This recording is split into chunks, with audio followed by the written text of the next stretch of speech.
Yeah, it's your boy Chili here coming at you with a very quick update video. You might have noticed last month, got some videos out. Got a decent amount of videos out, first time in many months.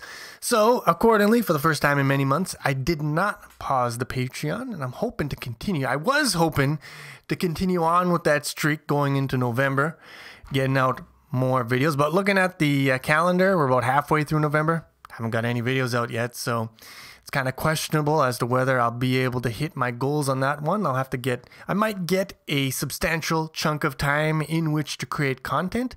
So if all goes well, I still might be able to hit that, but is a good chance that I won't, and if that's the case, we'll just pause the Patreon again, no biggie.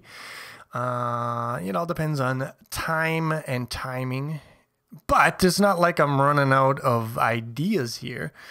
We're going to be continuing on with the stuff that we've been doing. Basically, two main threads of content. One is the multi-threading.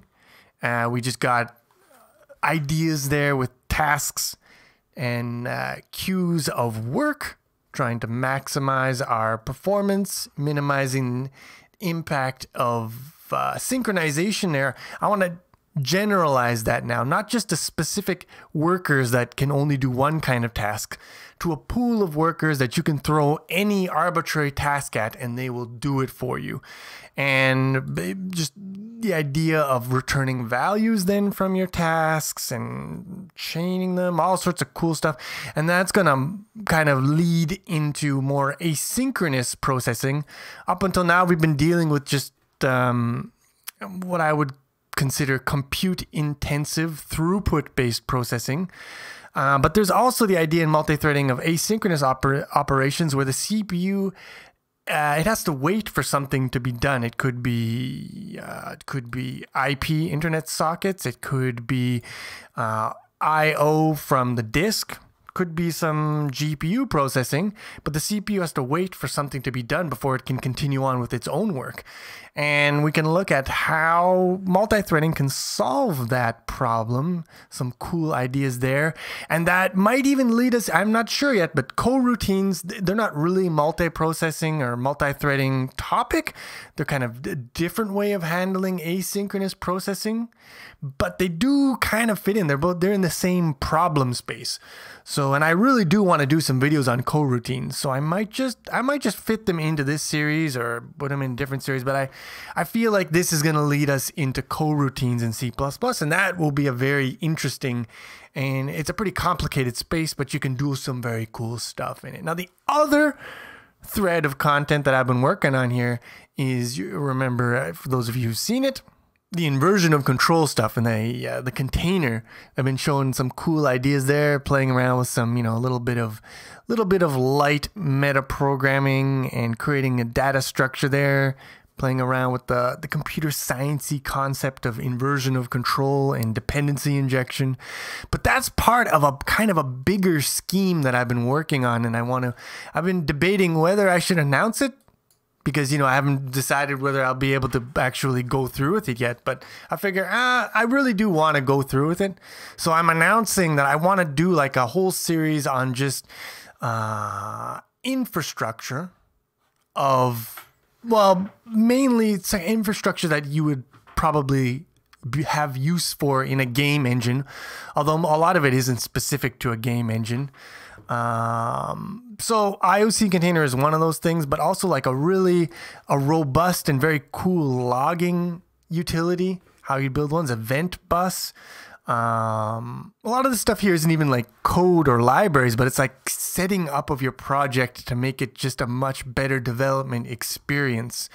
So setting up the inheritance of configuration files in Visual Studio, the idea of automated testing, unit testing, how that works.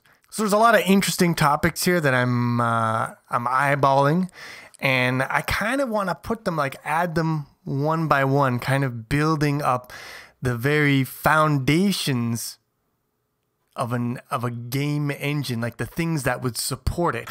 And logically, like that would lead to actually, like making a kind of a game engine. And I wanted to do this for a while. I want to make like a cleanly architected and performant 2D game engine. And so I think that would be a nice framework or a nice playground in which we could kind of explore all these different individual topics, kind of building towards a larger goal. And so, after building up all these development environment tweaks and all these different services, I would then want to kind of go on to building like a 2D graphics engine. Try to keep it relatively simple and light, but very, very much geared towards performance. So we'll see. It's a big goal overall, but the steps to get there are small and doable. And so I want to start it up, see how far we can take it. I know a lot of you have been enjoying the IOC container content, and these other topics similarly are they're going to be quite interesting. But that's where my head is, at least right now. So in the near future, I'll probably just maybe 1 or 2 videos to wrap up this IOC stuff. On the multi-threading side of things, we're going to look at how we can have a thread pool where you can basically throw any task at it and it will execute that task.